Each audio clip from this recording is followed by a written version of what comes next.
ATM এ ঢুকলেন guarantee নেই টাকা পাবেন কিনা, কিন্তু গ্যারান্টি রয়েছে আপনি এটিএম থেকে বেরোবেন কোনো না কোনো ছোঁয়াচে রোগ নিয়ে। কেন বলছি সবার আগে দেখুন, তারপর আলোচনায় আসব। শয়নে স্বপনে জাগরণে মানুষের চোখের সামনে এখন ঘুরছে এটিএম। সকাল থেকে ব্যাংকে লাইন দেওয়ার বদলে ফাঁক পেলেই এটিএম এ ঢুকে টাকা তুলে নেওয়া অনেক সহজ। তাই আমজনতার পয়লা পছন্দ এই ছোট্ট খুপড়ি।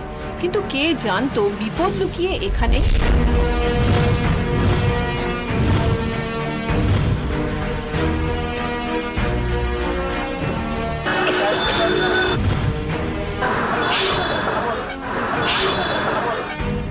সাম্প্রতিক এক রিপোর্ট বলছে প্রায় ৬৬ এটিএম এ চালানো এক সমীক্ষা অনুযায়ী এটিএম এর কিপ্যাড পুরোটাই ব্যাকটেরিয়ায় ঢাকা। কোনো ব্যক্তির হাত থেকে প্রথমে এটিএম কিপ্যাড, সেখান থেকে আবার অন্য কারো দেহে ছড়াচ্ছে জীবাণু।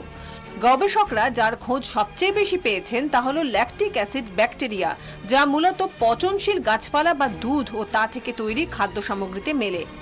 এটিএম এর বন্ধ ঘর থেকেই শরীরে সংক্রমিত হচ্ছে নানা রোগের জীবাণু। বাতিল নোটে জেরবার জনতা এখন পকেট শান্ত করতে ছুটছেন এটিএম এর দিকেই। লম্বা লাইন, ঘন্টার পর ঘন্টা অপেক্ষা, হয়তো লাইনে দাঁড়িয়েই লাঞ্চ বা হালকা স্ন্যাক্স। কারো ধারণাই নেই হাতে ব্যাকটেরিয়া বাসা বেঁধে ফেলতে এটুকুই যথেষ্ট। একজনের হাঁচি কাশি সর্দি খুব হয়েছে, তিনি নাক মুছতে মুছতে নাক ঝাড়তে ঝাড়তে এসে নিজের কার্ডটি বার করে এটিএম এ কার্ড ঢোকালেন এবং ওই পিন কার্ডের নাম্বারেতে পাঞ্চ করলেন। ওইখানেতে ভাইরাসগুলো থেকে গেল। স্পেশালি ইনফ্লুয়েঞ্জা জাতীয় ভাইরাস যেগুলো, সেগুলো ওইরকম সারফেসেতে বেশ কিছুক্ষণ থাকতে পারে।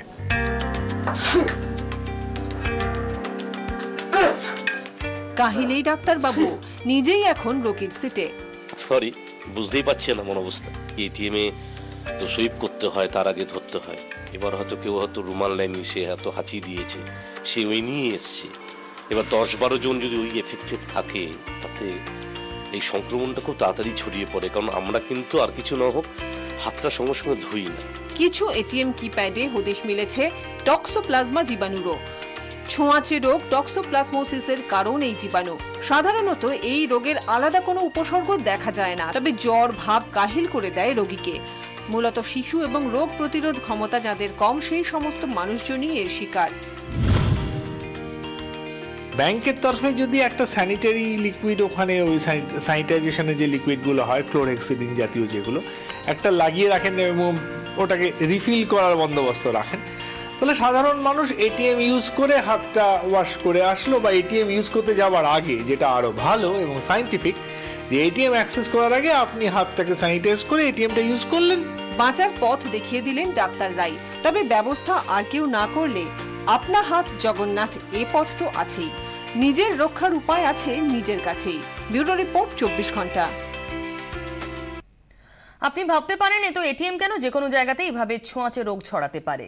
কিন্তু যেটা সব থেকে ভয়ঙ্কর, এটিএম এর মতো ছোট্ট একটা বদ্ধ ঘরের বাতাসও কিন্তু এই জীবাণু দিয়ে ভর্তি হয়ে থাকছে। সেটা আপনি কি করে সারাবেন? এ নিয়ে এক্সপার্টরা রয়েছেন। ফোন করুন আমাদের 22342424391887 এই দুটো নম্বরে ফোন করতে পারেন। এক্সপার্টদের সঙ্গে পরিচয় করিয়ে দিই। ডক্টর কমলেশ সরকার আমার সঙ্গে রয়েছেন, নাইসেডের সিনিয়র ডেপুটি ডিরেক্টর এবং জনস্বাস্থ্য বিশেষজ্ঞ। এছাড়াও আমার সঙ্গে রয়েছেন মাইক্রোবায়োলজিস্ট ডক্টর ভাস্কর নারায়ণ চৌধুরী। আমি ডক্টর চৌধুরীর কাছে শুরুতেই আসবো। ঠিক যে জায়গাটা ভয়, আমরা একটা অংশ তো দেখলামই যে কিপ্যাড থেকে একদম সরাসরি সংস্পর্শে এসে যেটা ছোঁয়াচে হচ্ছে, কিন্তু ওই যে বাতাসটা ওইটুকু জায়গার মধ্যে এত মানুষ ঢুকছেন বেরোচ্ছেন, সেটা তো ভয়ঙ্কর হয়ে থাকে। হ্যাঁ, সেটা বটেই। কেননা আমাদের রুট অফ ট্রান্সমিশন অনেক রকম রয়েছে, তার মধ্যে একটা কন্ট্রাক্ট ট্রান্সমিশন, যেটা নিয়ে অলরেডি আলোচনা হলো। আর তাছাড়া এয়ারবোর্ন ট্রান্সমিশন, যেটা বাতাসের মধ্যে দিয়ে যায়, বা ড্রপলেট ইনফেকশন, যে আমি যদি এটিএমে ঢুকে হাঁচি বা কাশি দিই, তাহলে তার সঙ্গে আমার কিছু ড্রপলেটস বেরিয়ে আসবে, তার মধ্যে কিছু ভাইরাস বা ব্যাকটেরিয়া সেইভাবে যেতে পারে। এবার কেউ যদি এটিএমে ঢুকে নর্মাল নিঃশ্বাস নিচ্ছে, তার যদি টিউবারকুলোসিস থাকে বা চিকেন পক্স থাকে বা ইনফ্লুয়েঞ্জা থাকে বা কোনো ভাইরাল ইনফেকশন, এখন তো ভাইরাল ইনফেকশনের সময় চলছে যেহেতু সিজন চেঞ্জ হচ্ছে, সেই কোনো ভাইরাল ইনফেকশন যেটা রেসপিরেটরি ইনফেকশন হয়েছে, সেই ইনফেকশন কিন্তু যখন তারা নর্মাল শ্বাস প্রশ্বাস নিচ্ছেন সেইখান দিয়েই বেরিয়ে হাওয়ার মধ্যে থেকে যেতে পারে। এবং তারপরে আরেকজন যে ঢুকছেন তিনি হয়তো ইনফেক্টেড নন, তার শরীরে ঢুকে যেতে পারে, সেটার সম্ভাবনা আছেই। বিশেষ করে টিউবারকুলোসিস, আমরা তো জানি না কোন পেশেন্টের টিউবারকুলোসিস রয়েছে, তাদেরও টাকা তোলার দরকার হতেই পারে। ইনফ্লুয়েঞ্জা বা ভাইরাল ইনফেকশনের খুব চান্স থাকতেই পারে। টিউবারকিউলোসিসের মতো মারাত্মক রোগের জীবাণুও কিন্তু ওই বাতাসে ঘোরাফেরা করার প্রবল সম্ভাবনা রয়েছে। ডক্টর সরকার আমার সঙ্গে রয়েছেন। এটা কি সত্যি খুব আতঙ্কের জায়গা? এখন তো অনেক বেশি মানুষ ঢুকছেন এটিএমে। না, আতঙ্কের তো নিশ্চয়ই কিছুটা আছে। পার্টিকুলারলি ডাক্তারবাবু যেটা বললেন, এয়ারবোর্ন ট্রান্সমিশনের ক্ষেত্রে রিস্কটা একটু বেশি। আর এয়ারবোর্নের ক্ষেত্রে যেহেতু একটা ক্লোজড স্পেস, তার মধ্যে যদি অলরেডি কারোর হাঁচি কাশি হয়েছে বা একটা টিবি পেশেন্ট, টিবির মধ্যে আমরা তাকে বলি ওপেন পালমোনারি টিউবারকুলোসিস, অর্থাৎ যার স্পুটামের মধ্যে দিয়ে বা থুথুর মধ্যে দিয়ে জীবাণুটা বেরিয়ে আসে, মানে আনট্রিটেড বা আনকন্ট্রোল টিউবারকুলোসিস, সেই পেশেন্ট যদি ভেতরে গিয়ে হাঁচি কাশি দেয়, তখন সেই ড্রপলেট তার মধ্যে জীবাণুটা মেঝেতে পড়ে বা কিবোর্ডে পড়ে এবং সেটা বেশ কিছুটা সময় লাইভ থাকে। এবার তারপরে নেক্সট 5, 6, 7 আওয়ার্সের মধ্যে যে লোকগুলো যাবে, তারা যে শ্বাস নিচ্ছে, শ্বাসের মাধ্যমে জীবাণু তার মধ্যে চলে আসতে পারে এবং তার ক্ষেত্রে রোগটা এইভাবে ট্রান্সমিশন হতে পারে। সিমিলারলি ইনফ্লুয়েঞ্জা বা অন্যান্য আরও এয়ারবর্ন যে সমস্ত ডিজিজের ট্রান্সমিশনে, সোয়াইন ফ্লু, বার্ড ফ্লু, এখন যে সমস্ত মারাত্মক রোগগুলো আসছে, সেগুলো ট্রান্সমিশন হওয়ার সম্ভাবনা আসে, মানে যদি সেই টাইপের কোনো পেশেন্ট আগে ওটা ব্যবহার করে থাকে। হ্যালো, হ্যাঁ বলুন।